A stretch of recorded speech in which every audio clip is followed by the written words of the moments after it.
دنیا بھر میں ہم دیکھتے ہیں جی رمضانوں میں اشیاء سستی کر دی جاتی ہیں، اشیاء خوردنوش. ہمارے یہاں جی الٹا حساب چلتا ہے. چلیں جی اب سندھ حکومت کا جو الٹیمیٹم جو دیا گیا اس پہ وہ کیا سوچ رہے ہیں بات کر لیتے ہیں. سندھ حکومت کی ترجمان سعدیہ جاوید ہمارے ساتھ ہیں. Sadia thank you so much. Flowers mills ایسوسی ایشن کا جی شکوہ ہے کہ ملز کی بجائے تاجروں کو سستی گندم دی جا رہی ہے، اور انہوں نے پھر حکومت سندھ کو جی ٹائم دے دیا ہے کہ سستی گندم اگر آپ نے فراہم کرنی ہے تو 48 گھنٹے ہیں.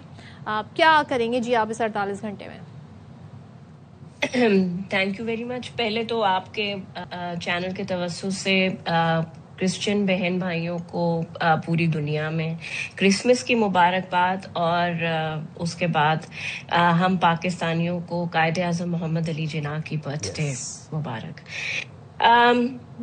صدف، میں نے بھی وہ کل پریس کانفرنس دیکھی، اور ایک تو حکومت، ظاہر سی بات ہے پاکستان پیپلز پارٹی کی حکومت تمام جو بھی ایسوسی ایشنز ہیں ان کو انگیج کرتی ہیں. آپ کو یاد ہے نا وہ دودھ والوں نے بھی کچھ اسی طرح کی دھمکی دی تھی، اور میں نے اور آپ نے شو بھی کیا تھا اس پہ. ہم ان کے ساتھ انگیج ان کو کر رہے ہیں کہ جو انہوں نے الٹیمیٹم دیا ہے کہ جی 48 گھنٹے کے بعد ہم سپلائی روک دیں گے یا یہ، اس پہ فوڈ ڈپارٹمنٹ ان کے ساتھ فلی انگیجمنٹ میں ہے، اور مجھے امید ہے کہ ایسوسی ایشن جو ہے وہ اپنا الٹیمیٹم واپس لے لے گی. اچھا، دوسری بات یہ کہتے ہیں کہ جی ہمیں سبسڈی دی جائے گندم پہ، فلور ملز والے. پاکستان اس وقت کچھ انٹرنیشنل بائنڈنگز میں ہے، جیسے ہمارے پاس آئی ایم ایف کا پروگرام چل رہا ہے، آپ کو پتا ہے، اور آئی ایم ایف نے سختی سے اس بات پر حکومت کو وہ کیا ہوا ہے کہ وہ سبسڈائز نہیں کریں گے پرائس کو.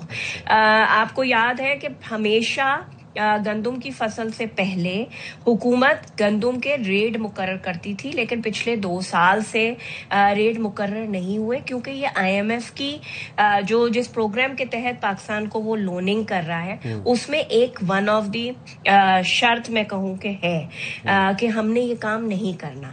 تو سبسڈی تو دیکھیں دینا مشکل ہوگا. اگر آپ کو یاد ہو کہ صرف ایک سبسڈی اس درمیان دی گئی ہے جب سے نیا یہ آئی ایم ایف کا پروگرام آیا ہے، جو سیلاب زدہ علاقے ہیں وہاں جب بجلی کے بل معاف کیے گئے تھے تو وہ بھی پلان فیڈرل گورنمنٹ نے آئی ایم ایف کو دیا تھا، وہاں سے اپروول ہوا تھا. وہ اور جو پھر الزام لگا رہے ہیں نا وہ یہ کہہ رہے ہیں جی تاجروں کو سستی دی جا رہی ہے.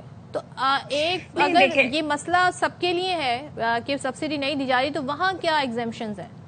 نہیں، کسی کو کوئی سستی نہیں دی جا رہی. جو حکومت نے ریٹ مقرر کیا ہے اسی پہ دی جا رہی ہے. جو بھی ان کے تحفظات ہیں صدف، وہ حکومت دور کرے گی، اور جو انہوں نے ڈیڈ لائن دی ہے 15 جنوری، وہ اس سے پہلے حکومت کوشش کرے گی کہ تمام معاملات سارٹ آؤٹ ہوں.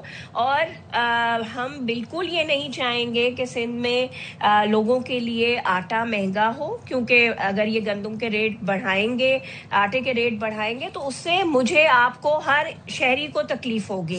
کیونکہ میں سمجھنا آپ سے یہ چاہ رہے ہیں بیسیکلی کہ یہ بات ہر دفعہ الٹیمیٹم پہ یا ڈیڈ لائن پہ یا کسی تڑی پر آ کر کیوں اس کے اوپر اقدامات کیے جاتے ہیں؟ دودھ والے ڈیری فارم ایسوسی ایشن ہے وہ بھی تڑی لگاتی ہیں کہ ہم احتجاج کر دیں گے. اب یہ فلاور ملز والے آگے ہیں، یہ بھی الٹیمیٹم دیتے ہیں کہ 48 گھنٹے کا ٹائم نہیں دیں گے تو ناپید ہو جائے گی. اگر وہ الٹیمیٹم نہیں دیں تو مجھے لگتا ہے شاید آپ لوگ پریس کانفرنس ہی نہ چلائیں. اچھا، وہ یہ بھی ہمارے پہ ڈال دیا آپ نے. نہیں، بات یہاں تک نہیں ہے سعدیہ. دیکھیں الٹیمیٹلی برڈن آتا ہے عوام پر، وہ جو بھی کریں تو لوگوں کو مہنگے دام خریدنی پڑتی ہیں. اب دودھ ہو گیا، آٹا ہو گئی، روٹی ہو گئی، اس کے بغیر تو گزارا نہیں ہے. لیکن جیب پہ تو باری عوام پہ پڑ رہا ہے. صدف، آپ کے شو پہ میری بات ہوئی تھی اور آپ کو یاد ہے میں نے آپ سے کہا تھا کہ سندھ میں بالخصوص کراچی میں دودھ کی قیمتیں نہیں بڑھیں گی، اور یہی ہوا کہ جب کمشنر کراچی نے ایسوسی ایشن کے ساتھ بیٹھ کے نیگوسیٹ کیا تو دودھ کی قیمتیں نہیں بڑھیں. یہ بھی جو کل کی پریس کانفرنس ہے اس میں یہی کہہ رہے ہیں کہ جی 2 سال ہو گئے ہیں آٹے کی قیمت نہیں بڑھی ہے تو ہمیں قیمت بڑھانی ہے. اصل جو پوائنٹ ہے وہ یہ ہے کہ ہمیں قیمت بڑھانی ہے، لیکن اس بات کو Sindh government, food department completely ensure کرے گا کہ آٹے کی قیمت نہیں بڑھے گی. سندھ میں سعدیہ وہ تو یہ کہتے ہیں کہ حکومت سندھ جو ہے وہ فلاور ملز کو سبسڈی دینے کے بجائے وہ بلکہ ٹریڈرز کو سستی داموں کے اوپر گندم فراہم کر رہی ہے. اگر فلاور ملز کو دیں سستے داموں پہ گندم تو پھر عوام کو تقریباً 12 روپے تک سستا آٹا مل سکتا ہو جائے گا عوام کے لیے. بھائی وہ سبسڈی تو ہم دے ہی نہیں سکتے نا سائم. میں نے آپ کو سمجھایا کہ اس وقت سندھ گورنمنٹ, پاکستان کی کوئی پروونشل گورنمنٹ سبسڈائز ریٹ دے ہی نہیں سکتی کسی کو. چلیں سبسڈی کا ورڈ چینج کر لیتے ہیں, سستی گندم بھی نہیں دے رہے ٹریڈرز کو. نہیں, سستی گندم ٹریڈرز کو نہیں دی جا رہی. اگر کہیں رپورٹڈ ہے, ان کے پاس تو ہوگا نا, اگر ہم سندھ گورنمنٹ دے رہی ہے تو جو سندھ گورنمنٹ کے ساتھ جب یہ نیگوشیٹ کریں تو ان ٹریڈرز کے نام بھی یہ ظاہر کریں کہ جی آپ نے یہاں سپلائی دی ہے سستے ریٹوں میں. ایسا بالکل نہیں ہے, کہیں سستے ریٹوں میں سپلائی نہیں ہو رہی. اور اگر ہو رہی ہے تو جو افسران یا اس میں ملوث ہوں گے, ظاہر سی بات ہے نا, افسرانوں کے. جب سندھ گورنمنٹ گندم خرید ہی نہیں رہی ہے پچھلے 2 سال سے لوگوں سے, میں خود ایگریکلچرسٹ ہوں, مجھے پتا ہے 2 سال سے سندھ حکومت گندم خرید ہی نہیں رہی ہے کیونکہ یہ IMF کی شرط ہے کہ فری مارکیٹ کر دی جائے. تو جب گورنمنٹ خرید ہی نہیں رہی تو ہم سستے داموں کہاں سے پرووائڈ کر رہے ہیں. ان کو یہ جو انہوں نے بات کی ہے وہ بھی اس میٹنگ میں رکھیں اور بتائیں کہ جی ان لوگوں کو کی ہے, اگر کی ہے جن افسروں نے کی ہے تو ان کے خلاف کارروائی ہوگی. لیکن میں آپ کو انشور کر رہی ہوں ARY کے پلیٹ فارم سے کہ آٹے کی قیمت سندھ میں نہیں بڑھے گی.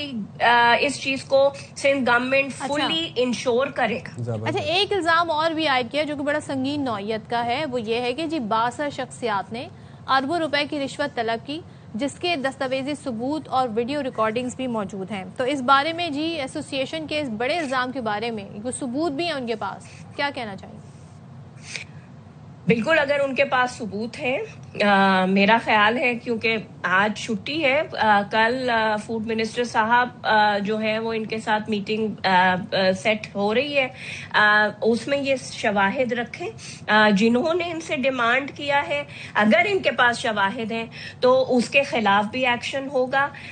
اس بات سے قطع نظر کہ وہ کتنے بااثر ہیں, ہماری حکومت کے میں اگر ان کے کوئی روٹس ہیں تو وہ یہ بالکل بتائیں, لیکن شواہد رکھیں. فنگر پوائنٹنگ تو کرنا بہت آسان ہوتا ہے, لیکن میں آپ کے شو میں یہ بات ہمیشہ کہتی ہوں کہ اگر کوئی ہے اور اس نے ان کو تھریٹ کیا ہے, ان سے رشوت مانگی ہے, تو یہ ضرور منسٹر کے سامنے اس بارے میں واضح کریں. ٹھیک ہے, بہت شکریہ سعدیہ جاوید صاحبہ, آپ نے باخبر سویرا کے لیے وقت نکالا اور چیز کی یقین دہانی کروائی ہے کہ سندھ بھر میں آٹے کی قیمت نہیں بڑھے گی. بالکل ایسا ہی ہے. اچھا جی.